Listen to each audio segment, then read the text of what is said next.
kabar kalian semua? Semoga tetap sehat, tetap semangat, biar bisa jalan-jalan bareng aku. Perjalanan aku kali ini lumayan jauh dari rumah. Aku akan mengunjungi Pulau Sumatera, atau lebih tepatnya ke Kota Medan, Danau Toba, dan Banda Aceh. Karena ada file video yang hilang, maka sebagai gantinya aku sisipkan beberapa foto di video ini. Akan seperti apa petualanganku kali ini? Yang pastinya lebih seru. Jadi, selamat menonton. Pesawat ini akan mendarat di Bandara Udara Internasional Kuala Namu yang lokasinya ada di Kabupaten Deli Serdang.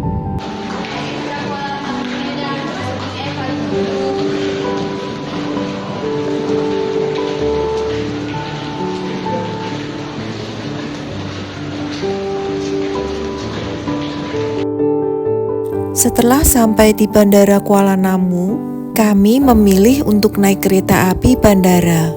Kereta api ini membutuhkan waktu perjalanan sekitar 1 jam untuk sampai di kota Medan. Nanti sesampainya di Medan, kami dijemput oleh driver kami, Bapak Fendi, yang akan mengantarkan kami berkeliling kota Medan sampai Danau Toba.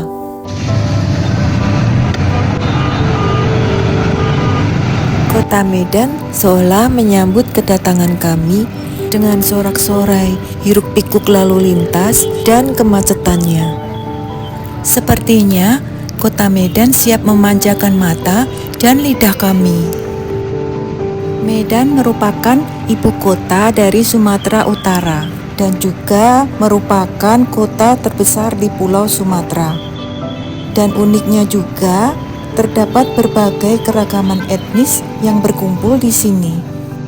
Karena perut sudah terasa lapar, maka kami makan siang di Soto Kesawan. Selanjutnya, kami mengunjungi Chong Afi Mansion. Tempat ini bangunan bergaya Tionghoa yang dibangun pada abad ke-19.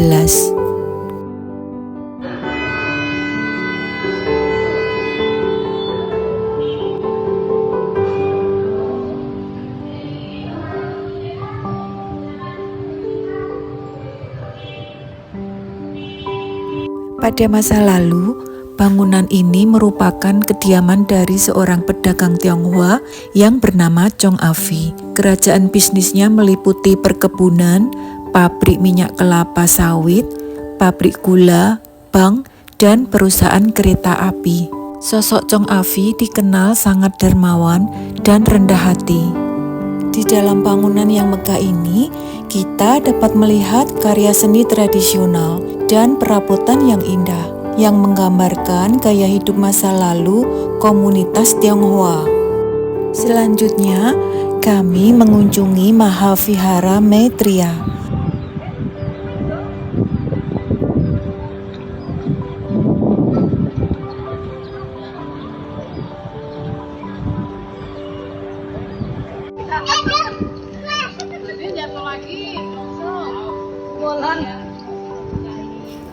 Mahavihara Maitreya diresmikan pada tanggal 21 Agustus 2008. Vihara ini berdiri di lahan seluas 4,5 hektar. Selain sebagai tempat ibadah umat Buddha, vihara ini juga menjadi objek wisata religi. Dan Mahavihara Maitreya ini merupakan vihara terbesar di Asia Tenggara. Pengambilan nama Mahavihara Maitreya tak lepas dari sosok Buddha Maitreya, yaitu yang ditinggikan karena ajarannya tentang cinta kasih semesta kepada umat Buddha.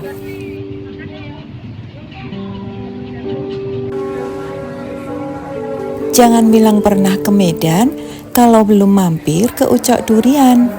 Ya iyalah, kami pasti mampir ke Ucok Durian karena kami ini pencinta buah durian, well. Siapa sih yang gak kenal Ucok Durian? Tempat durian paling terkenal di kota Medan. Bahkan menjadi tujuan kuliner favorit bagi wisatawan domestik maupun mancanegara. Di hari kedua setelah makan pagi, kami menuju sebuah klinik kecantikan untuk melakukan treatment kulit wajah. Karena kulit wajah pun butuh perawatan supaya terlihat bersih dan sehat. Waktunya makan siang. Rumah makan Pondok Guri ini terkenal dengan gulai kepala kakap merah serta bermacam menu yang disajikan.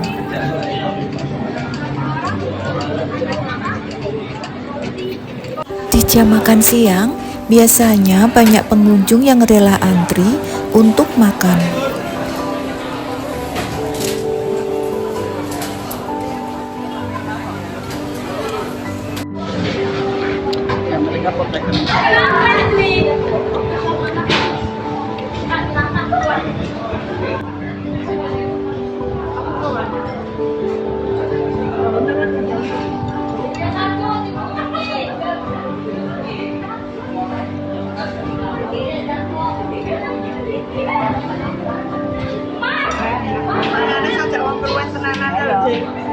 Berantakan gini di foto.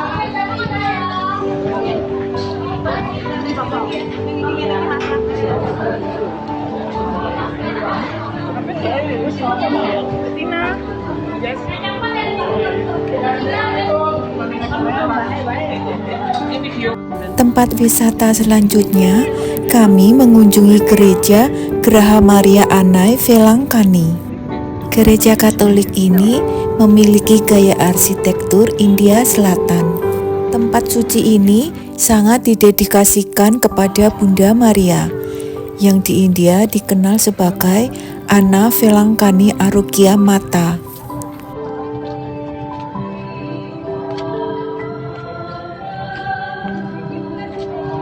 Terdapat fakta bahwa ada mata air di bawah patung Velangkani. Air alami ini telah diperiksa oleh laboratorium PDAM dengan hasil bersih dari kuman dan aman untuk diminum. Graha Maria Anai Velangkani ini didirikan oleh Pastor James Barata Putra dan diresmikan pada tahun 2005. Di malam hari, gereja ini tampak semakin indah dan megah dengan lampunya yang berwarna-warni.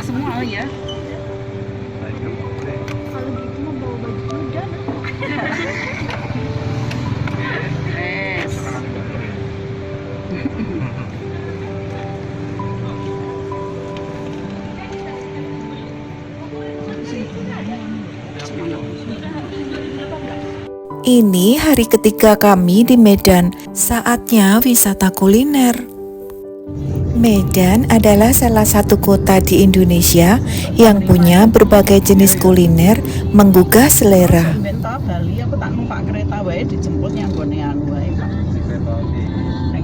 Soto Sinar Pagi.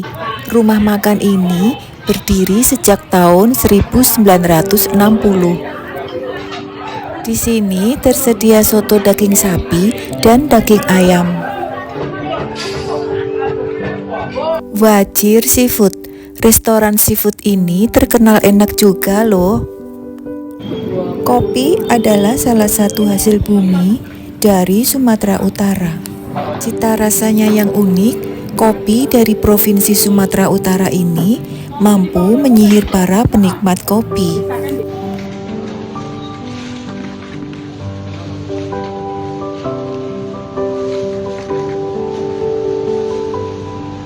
Kami membeli kopi untuk dibawa pulang ke rumah sebagai oleh-oleh. Macehat Coffee adalah salah satu tempat wajib untuk ngopi di Medan.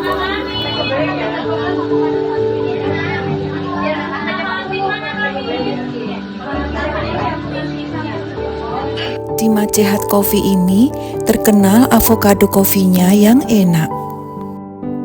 Di sini kita juga bisa beli oleh-oleh biji kopi. Di malam hari, Kami jalan-jalan di sekitar hotel untuk mencari makanan khas tradisional Medan.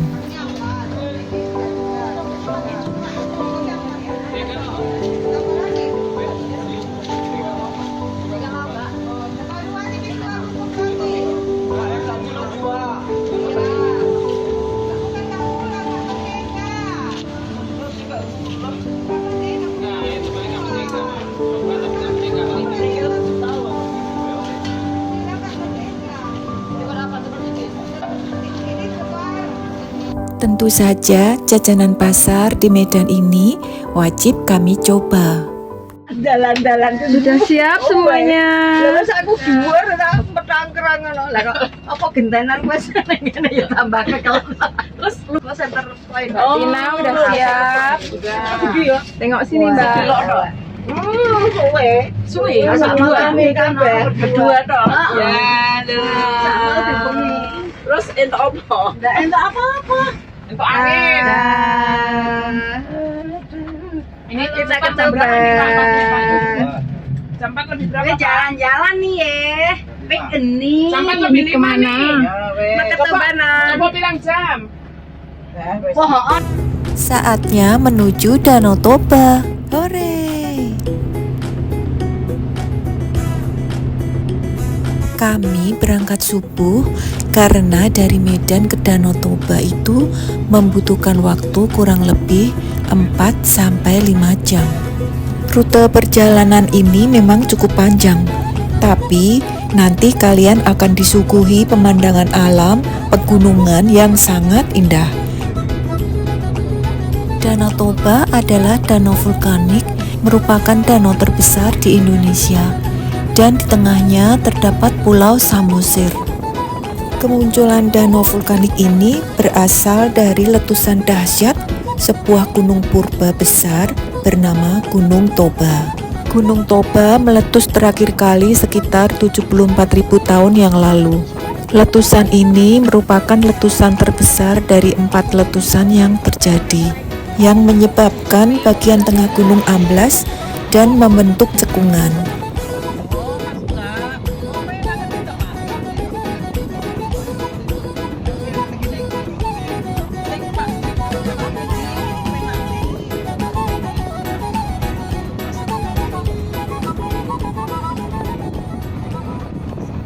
Danau Toba ini dikelilingi oleh 7 kabupaten, yaitu Kabupaten Tobasa, Kabupaten Samosir, Kabupaten Simalungun, Kabupaten Dairi, Kabupaten Tapanuli Utara, Kabupaten Karo, dan Kabupaten Humbang Hasundutan.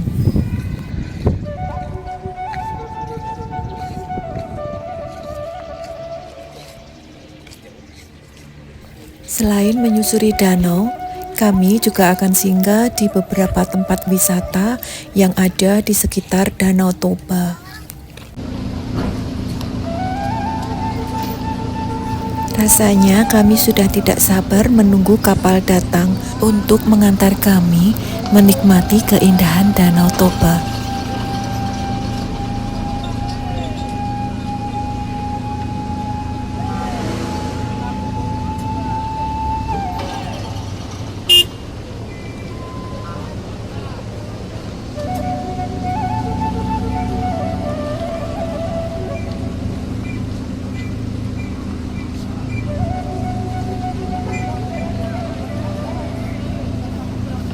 Kita sekarang ada di Danau Toba. Iya. Yuk, mari.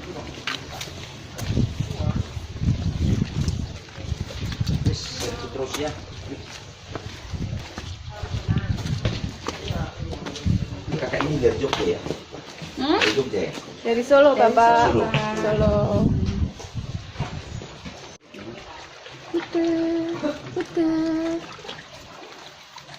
Ya, kita sekarang ada di Danau Toba. Di belakang kita ada Mbak Yana. Halo Mbak. Halo Mbak Yana. Mbak Nur. Bunda. Yuk kita putar lagi. Putar lagi.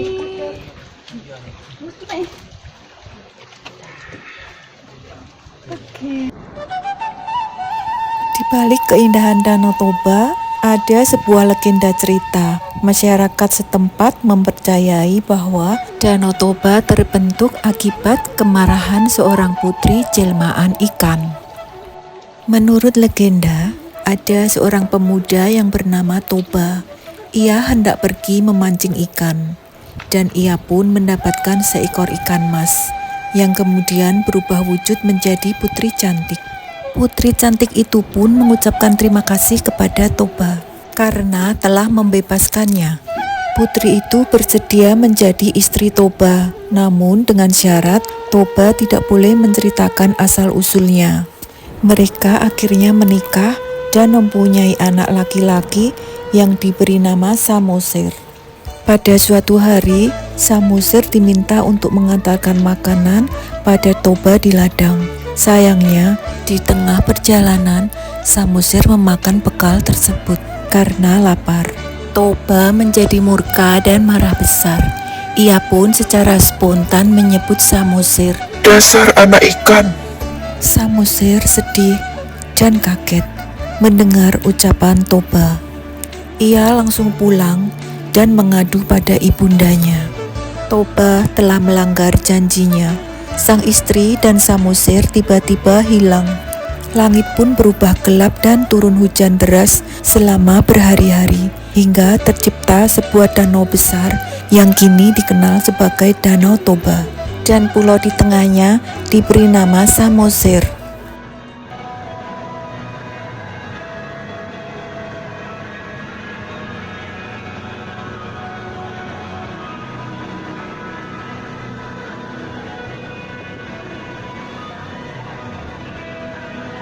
Batu Gantung adalah salah satu objek wisata ikonik di tepi Danau Toba.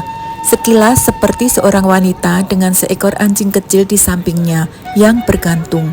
Batu Gantung mempunyai kisah legenda tentang seorang gadis cantik bernama Seruni yang telah mempunyai kekasih. Ia bunuh diri bersama anjing kesayangannya dikarenakan menolak dinikahkan oleh ayahnya dengan orang lain. Pada saat terjun, rambut Seruni tersangkut di salah satu pepohonan di tepi jurang. Tubuhnya tergantung bersama anjingnya hingga menjadi batu yang sekarang disebut dengan Batu Gantung.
Setelah puas menyusuri Danau Toba, kami mengunjungi desa wisata Tomo.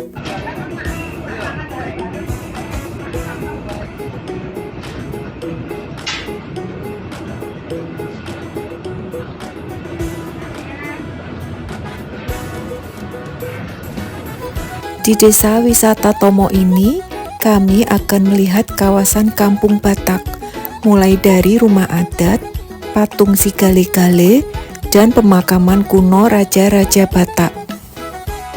Si Gale-Gale adalah sebuah mitos kisah sedih. Dahulu hiduplah seorang raja yang bernama Raja Rahat yang memiliki anak sematawayang bernama si Manggale. Sayangnya, Raja Manggale tewas ketika terlibat dalam sebuah peperangan. Lalu, masyarakat Samosir memutuskan untuk membangun patung kayu si Gale-Gale untuk mengenang Raja Manggale. Di kesempatan ini, kami diajak menari tortor, tarian khas tradisional Batak, di depan patung si Gale-Gale. Tawaran menari tortor ini tidak kami tolak, karena ini pengalaman pertama bagi kami. Dan langsung kami dipakaikan kain ulos. Pada umumnya, tarian tortor ini dipakai sebagai penampilan pada acara hajatan, penyambutan tamu istimewa, dan perayaan. Pertama namanya gondang mula-mula tahu awal dari permainan. Ini tarian kedua gondang somba. Untuk tarian kedua ini kita sudah masih menari di tempat, kita sudah bebas bergerak sesuai dengan irama musik. Boleh saya perhatikan sedikit-sedikit cara menarinya.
Oke Bapak Ibu, inilah tarian ketiga namanya gondang liat, artinya menari keliling. Saya di depan, Bapak Ibu saya ikut dari belakang.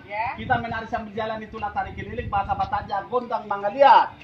Jadi untuk tari keliling ini Bapak Ibu, kenang-kenangan untuk segala-gala. Kalau kita mau sawar segala-gala, boleh juga kita sawar segala-gala sambil kita lewat, sambil kita masukkan ke kantongnya. Nyon patah.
saha beulaok tadi sadarion. Saya saha matupang gabeang, saha matupang korasan. Parkos nami, bahan makondang hasahatani, laos padong ma tu si tiu-tiu.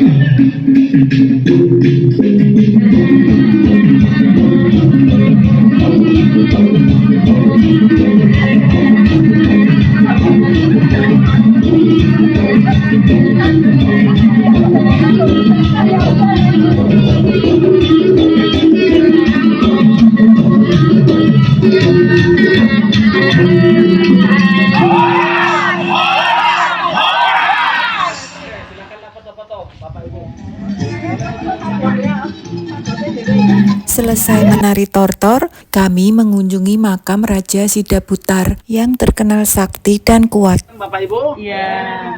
Oke Bapak Ibu yang saya hormati, jadi kalau kita berada di satu kampung, ini namanya Kampung Tomo. Jadi kalau Tomo ini ada di dalam Pulau Samosir. Pulau Samosir ini posisinya dikelilingi danau, yaitu Danau Toba. Adapun pengertian kata Tomo ini, karena Raja Sidabutar di semasa hidupnya beliau punya badan besar gemuk. Jadi Tomo itu diartikan atau disingkat dari kata tolmok, mok, yang artinya yang seseorang itu mempunyai badan besar gemuk, kata semok. Nah ini ada ibu. Ulang dari sini boleh disapa Ibu Tomo. Iya. Tomo Subur. Tomo kami subur. Oke Bapak Ibu, jadi kalau Pertama. pada zaman dahulu orang Batak itu, setiap marga itu mempunyai kampung tersendiri dan mempunyai wilayah kerajaan tersendiri. Marga Sidabutar di Tomo inilah kampungnya dan sinilah wilayah kerajaannya.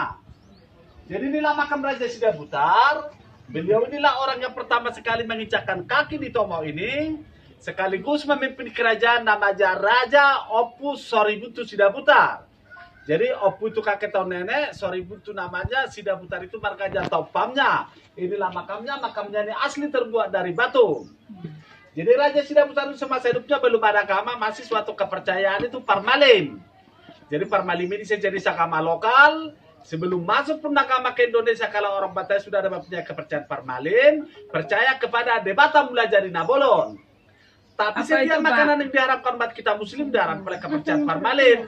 Maaf kata tidak boleh makan daging babi, anjing, darah, dan ternak yang tidak disembelih oleh pisau itu diharamkan orang Batak zaman dulu. Bahkan pemakamannya juga sama.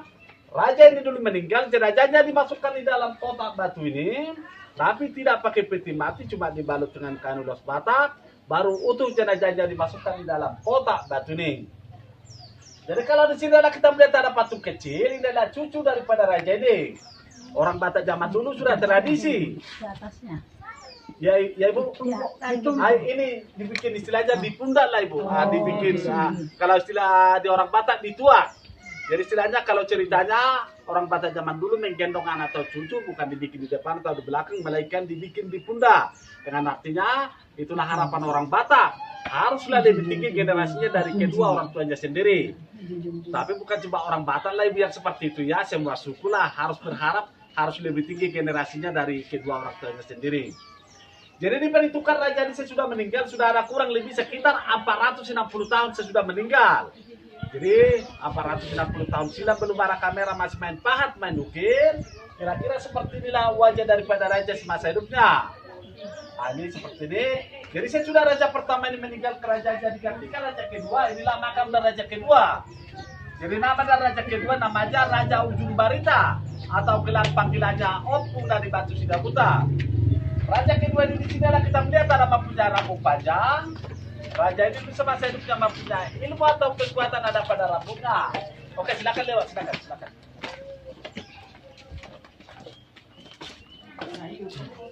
Oke Bapak Ibu, itulah raja kedua ini mempunyai ilmu atau kekuatan ada pada rambutnya. Jadi raja ini punya rambut tidak boleh dipotong. Apabila rambutnya dipotong, ilmu yang dia miliki bisa hilang. Sama ceritanya seperti cerita Samson. Kalau Samson Delilah itu ada negara barat sana, Samson mata ada di Tomo dan dia punya wajah. Oke Bapak Ibu, di sini ada kita melihat ada patung laki-laki. Inilah panglima perang dan raja. Ini namanya Teuku Muhammad Said, berasal dari Aceh.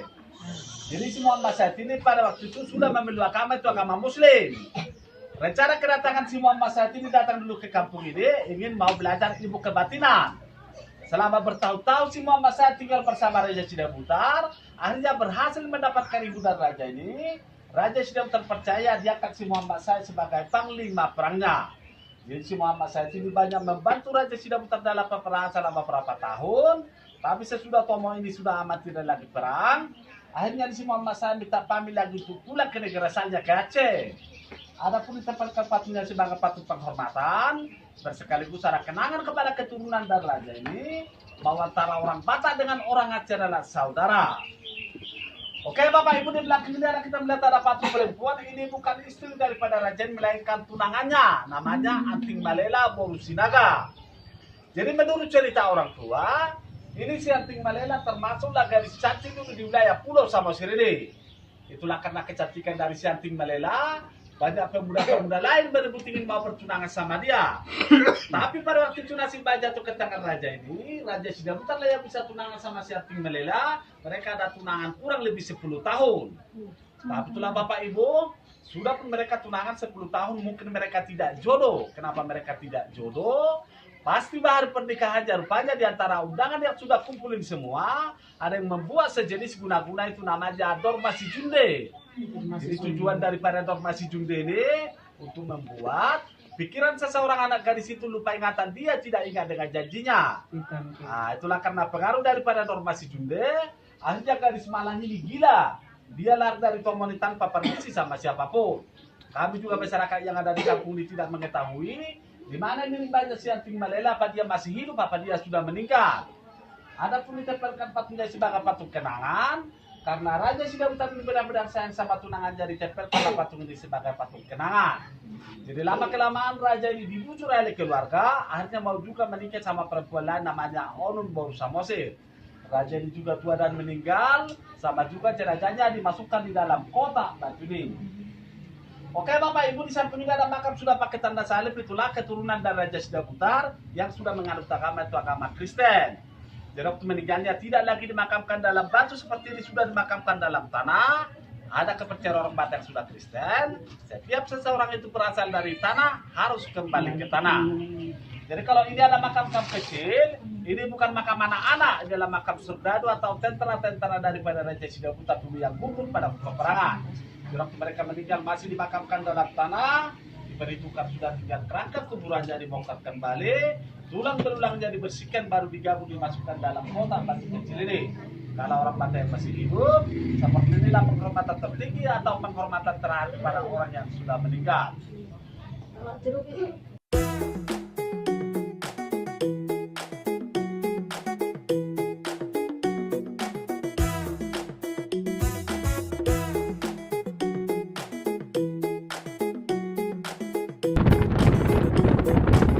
Tempat wisata selanjutnya, kami mengunjungi Bukit Holbung, terletak di Desa Holbung, Kabupaten Samosir.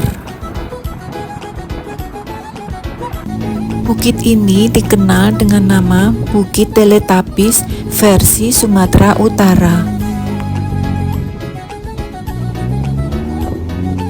Daya tarik Bukit Holbung ini adalah pemandangannya yang menakjubkan.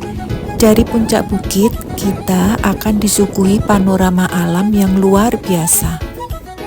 Kita dapat melihat hamparan perbukitan hijau yang bergelombang, pemandangan Danau Toba, serta langit biru yang luas.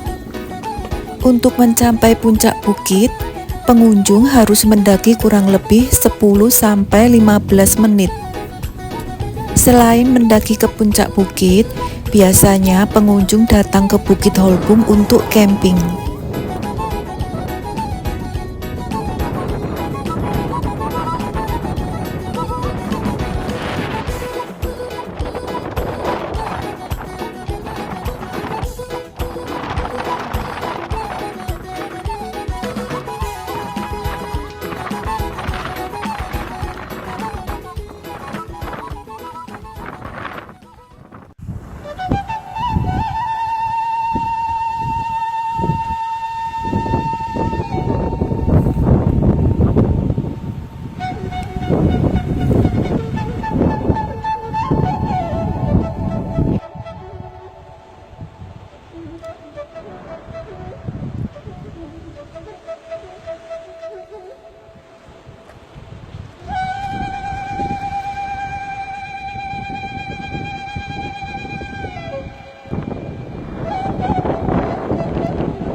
Rasa lelah terbayarkan dengan pemandangan menakjubkan di puncak bukit.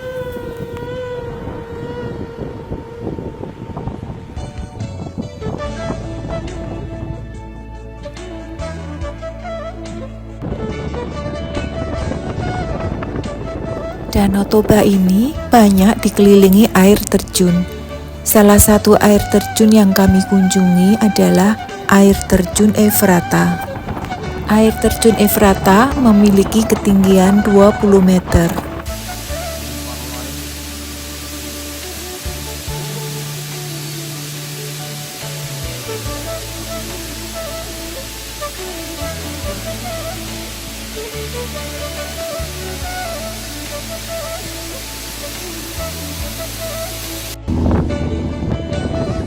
Selanjutnya, kami menuju ke Menara Pandang Tele yang jaraknya berdekatan dengan air terjun Efrata.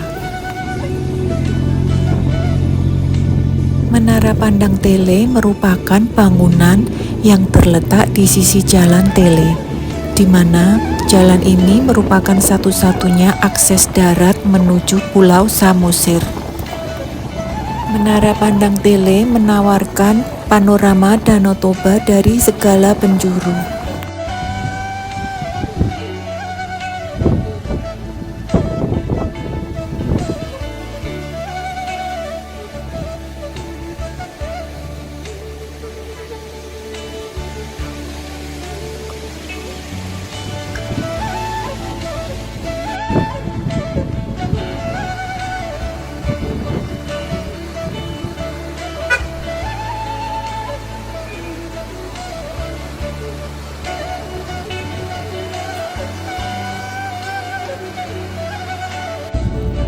Selanjutnya, kami menuju ke Taman Alam Lumbini yang terletak di kota Brastagi.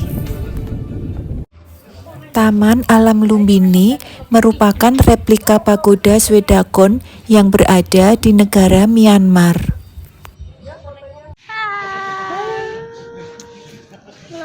Hai, aku Tina. Aku Jen. G-boy. Aku Yana. Bye. Kita sekarang ada di Brastagi. Kuil. Shaolin. Kuil kuning. Kuil emas. Kuning itu kali. Kuning emas. Bukit emas. Taman Alam Lumbini merupakan tempat wisata religi yang berada di Komplek International Buddhist Center. Keesokan harinya, kami mengunjungi Istana Maimun yang merupakan simbol kejayaan Kesultanan Delhi.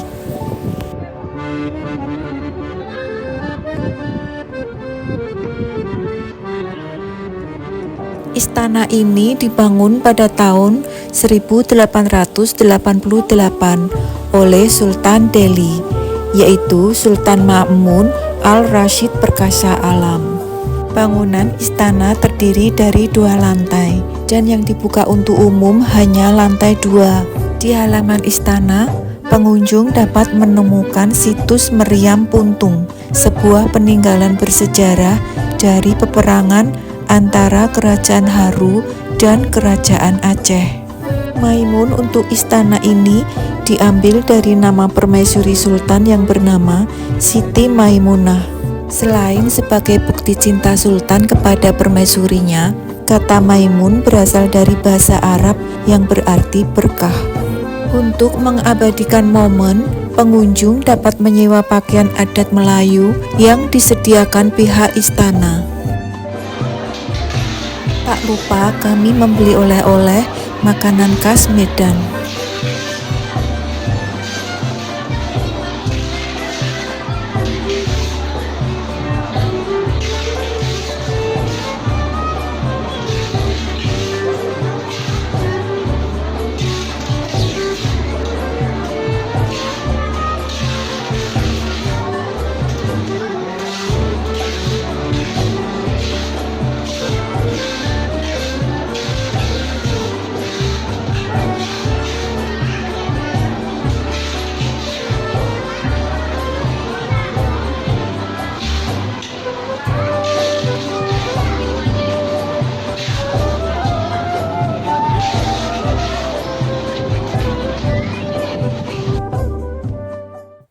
Di pagi hari, kami menuju ke Bandara Kuala Namu untuk berkunjung ke kota Banda Aceh yang merupakan ibu kota Provinsi Aceh dan terkenal dengan sebutan Serambi Mekah.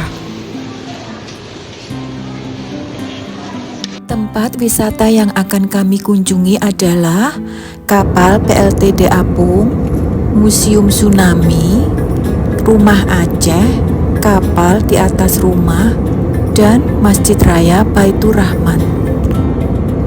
Sesampainya di bandara, tour guide kami mengajak berkeliling kota dan menjelaskan setiap sejarah dan cerita unik Banda Aceh.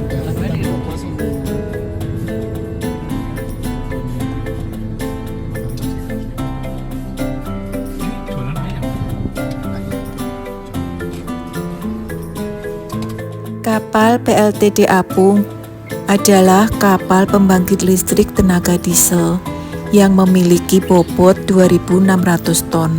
Pada awalnya berada di laut dan terseret ombak sejauh 5 km hingga ke tengah kota pada saat tsunami di Aceh tahun 2004. Pemerintah Aceh menyulap kapal tersebut menjadi Museum PLTD Apung sebagai tempat wisata pasca tsunami. Hal ini bertujuan agar generasi selanjutnya dapat menyaksikan efek dahsyat yang ditimbulkan oleh kejadian tersebut dan pengingat sejarah bencana yang pernah terjadi.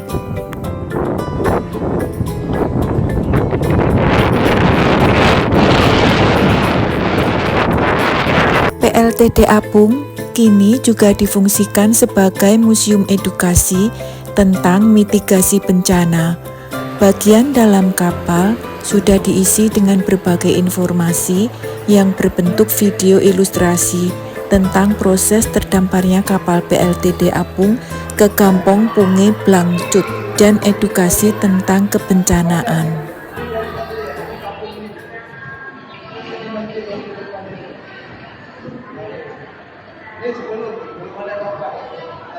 Ini goyang nih Bu.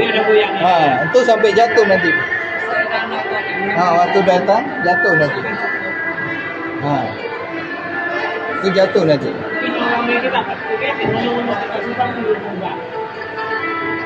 Jatuh nanti. Pada lari nanti ya Pak? Belum nih, ini ya orang nggak sanggup berdiri lagi, duduk semua tuh tiap. Oh iya. Nah, ini kuat. Goyang. Jatuh nanti. Aku main goyang nih. Ya, Oh jatuh. Tapi enggak, ini hidup Bu. Ada yang hidup. Oh enggak, kita nggak bisa nonton punya dia. Nah, ini lihat orang. Orang lagi jogging pagi itu.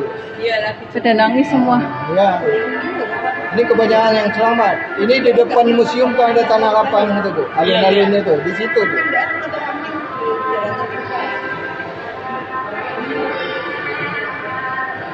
Nah, ini 10 menit kemudian baru datang air. Jadi enggak sekaligus. Itu berdiri pun jatuh ya. Ya, pening Bu.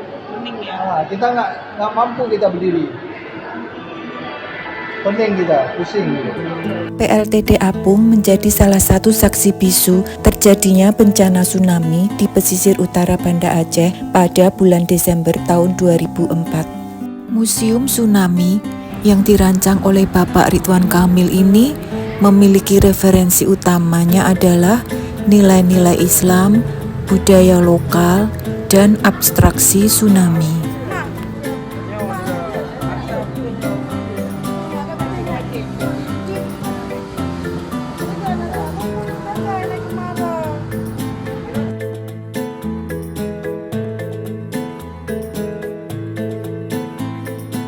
Lalu, kami mengunjungi rumah tradisional Aceh atau Rumoh Aceh, merupakan rumah bertipe rumah panggung yang tahan gempa.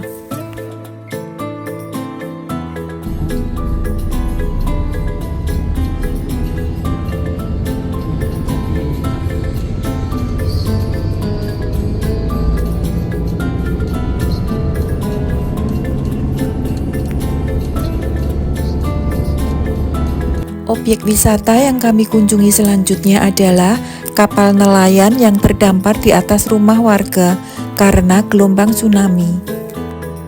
Untuk makan siang, kami menuju ke warung nasi Hasan yang terkenal dengan menu ayam tangkap.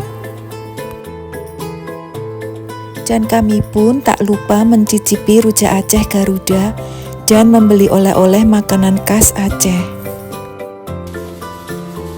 Selanjutnya, kami beristirahat sejenak di hotel karena pada sore hari kami akan mengunjungi Masjid Raya Baitur Rahman. Sepertinya ada yang kurang kalau belum minum secangkir kopi khas Banda Aceh. Kopi Solong atau Solong Coffee merupakan salah satu kopi legendaris di Banda Aceh. Ramuan kopinya sangat khas. Cara menyeduh dan menyaring kopi pun cukup unik. Kopi disaring menggunakan kain tipis yang dipindah dari satu ceret ke ceret lainnya. Selesai ngopi, kami menuju ke Masjid Raya Baitur Rahman. Masjid Raya Baitur Rahman adalah kebanggaan masyarakat Aceh. Tidak hanya megah, masjid tersebut juga menjadi saksi bisu dan banyak kisah ajaib. Salah satu kisah ajaib Masjid Baitur Rahman terjadi saat tsunami Aceh menerjang bumi Serambi Mekah pada tahun 2004 silam. Masjid tersebut adalah salah satu yang selamat dan menjadi tempat berlindung umat muslim maupun non-muslim saat bencana tersebut terjadi.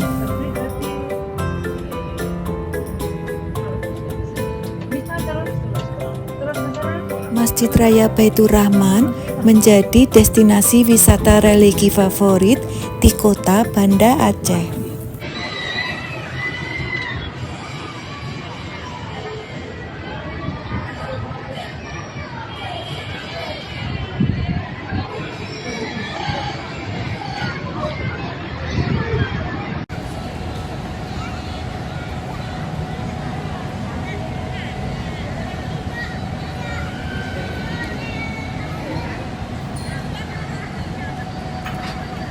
Masjid Raya Baitur Rahman dibangun oleh Sultan Iskandar Muda, Raja Aceh periode 1607 hingga 1636 pada 1612 Masehi.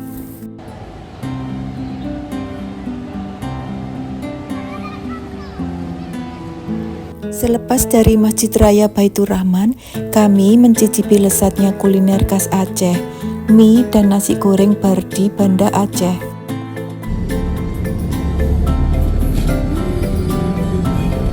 Waktu berlalu begitu cepat, liburan telah usai, dan kami harus pulang ke rumah.